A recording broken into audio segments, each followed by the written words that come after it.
No woman can handle this rifle. Sergeant Brooks threw the Barrett .50 caliber on the table like a gauntlet. The weapon weighed 30 pounds, kicked like a mule, and had a reputation for breaking shoulders and egos in equal measure. Sarah Kane stepped forward without hesitation, her 5 feet 4 inches frame dwarfed by the massive sniper system.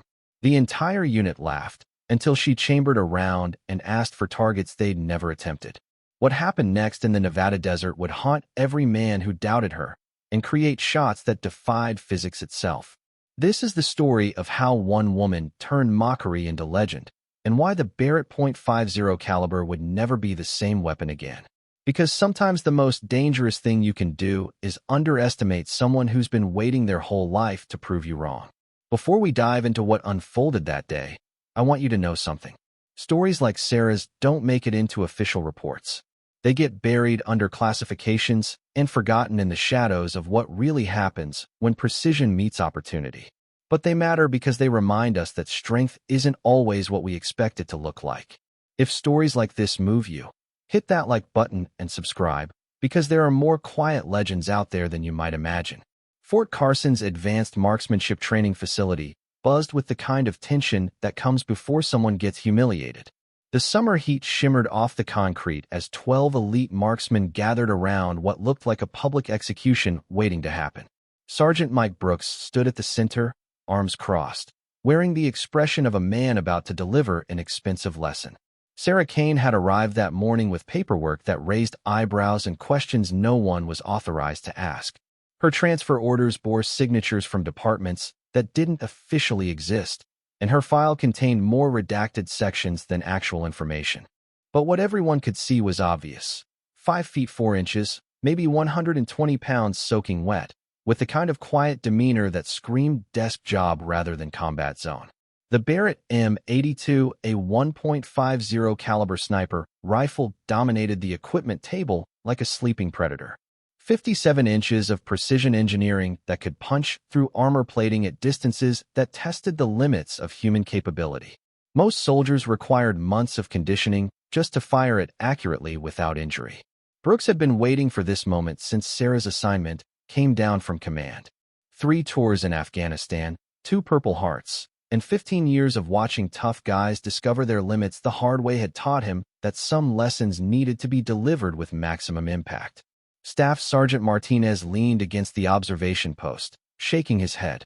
The other marksmen formed a loose semicircle, their expressions ranging from anticipation to outright pity. This wasn't training. This was theater, designed to establish pecking order and remind everyone that some weapons demanded respect earned through pain and perseverance. Brooks lifted the Barrett with practiced ease, his muscles straining slightly under its 30-pound weight. The weapon's muzzle brake looked like industrial art, designed to redirect the massive blast that accompanied each round. He set it down with theatrical precision, the bipod legs scraping against concrete. Brooks announced the weapon's specifications: effective range, muzzle velocity, recoil that could separate shoulders from sockets. He turned toward Sarah, who stood quietly at the edge of the group, hands clasped behind her back in military bearing despite her civilian appearance. The Barrett wasn't just a rifle, Brooks explained. It was a test that separated pretenders from professionals, wannabes from warriors. Every man there had earned the right to fire it through blood, sweat, and bruises. Sarah stepped forward without invitation, her movement fluid and confident in a way that made Martinez's instincts prickle.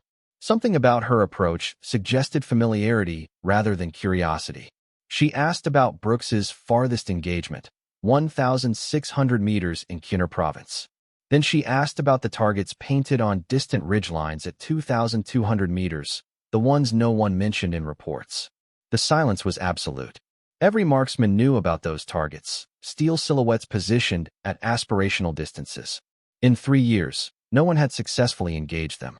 Brooks felt the first flicker of uncertainty when Sarah asked to try. The laughter started immediately. Comments about the rifle's weight, about recoil putting her on her back.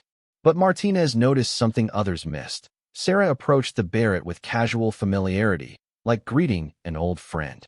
Brooks decided to let physics deliver the lesson. Sarah knelt beside the weapon, her hands moving over components with disturbing precision. She checked the bolt action, examined the scope, tested the bipod with movements suggesting muscle memory rather than exploration. She chambered the massive .50 BMG round with smooth motion that made the heavy action seem effortless. The other marksmen exchanged glances. They'd all struggled with the Barrett's bolt during first encounters. Sarah settled into prone position, adjusting her body with micro-movements, speaking to advanced training. Her breathing changed, becoming deeper and controlled. Through his scope, Martinez watched her study the distant target with unsettling intensity. Brooks offered helpful advice about wind conditions, temperature effects, bullet drop at that distance. Sarah made minute scope adjustments, fingers dancing over turrets with practiced precision. She was calculating variables most marksmen needed computers to process. She murmured about the distance, cross-wind, rising thermals, target partially obscured by terrain. Then she smiled slightly and mentioned Kandahar. Brooks felt his blood chill. Kandahar province had been one of the most challenging environments for long-range shooting during the war. Extreme distances, unpredictable conditions, and targets that shot back. Sarah's breathing slowed to meditative rhythm. Her finger found the trigger with delicate touch of someone who understood that success and failure could be measured in ounces of pressure. The Barrett erupted like thunder being born. The muzzle blast kicked up dust in a 20-foot radius, and recoil drove the weapon back with bone-breaking force. But Sarah didn't move. She absorbed the impact like a gentle push, her body perfectly positioned to channel energy harmlessly. Brooks announced a miss after checking his scope, relief evident. Sarah was already loading another round, explaining about wind shift and thermal rising from the valley floor. She asked for 30 seconds for air to settle. The second shot followed exactly 30 seconds later. Same explosive report, same controlled recoil management. Brooks called another miss, but with less certainty. The third shot came after Sarah had become absolutely still, breathing barely perceptible. When she fired, the rifle seemed barely to move, as if she had tamed its violent nature.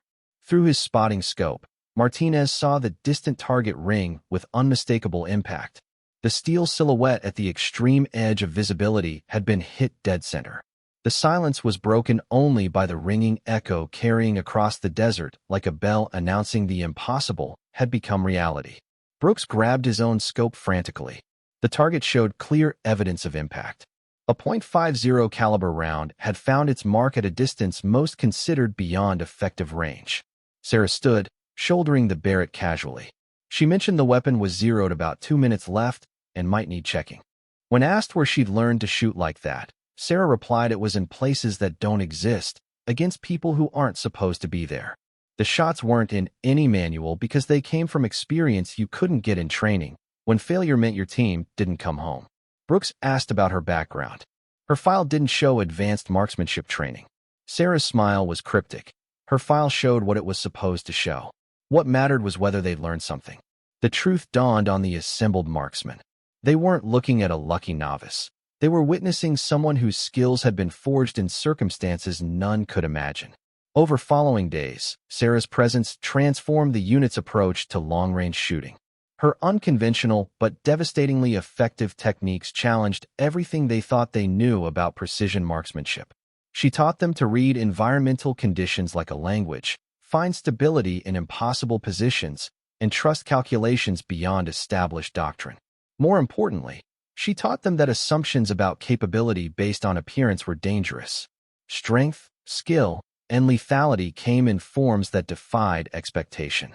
The Barrett .50 caliber became something else entirely in Sarah's hands, not just a tool of precision, but an extension of capabilities beyond conventional training boundaries. Those shots at 2,200 meters became unit legend, not because they were impossible, but because they redefined what possible meant in the right hands.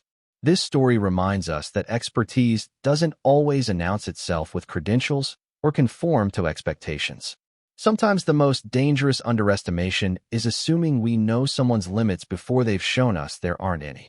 If Sarah's story moved you, hit that like button and subscribe. There are more quiet legends out there than we know, and their stories deserve to be told.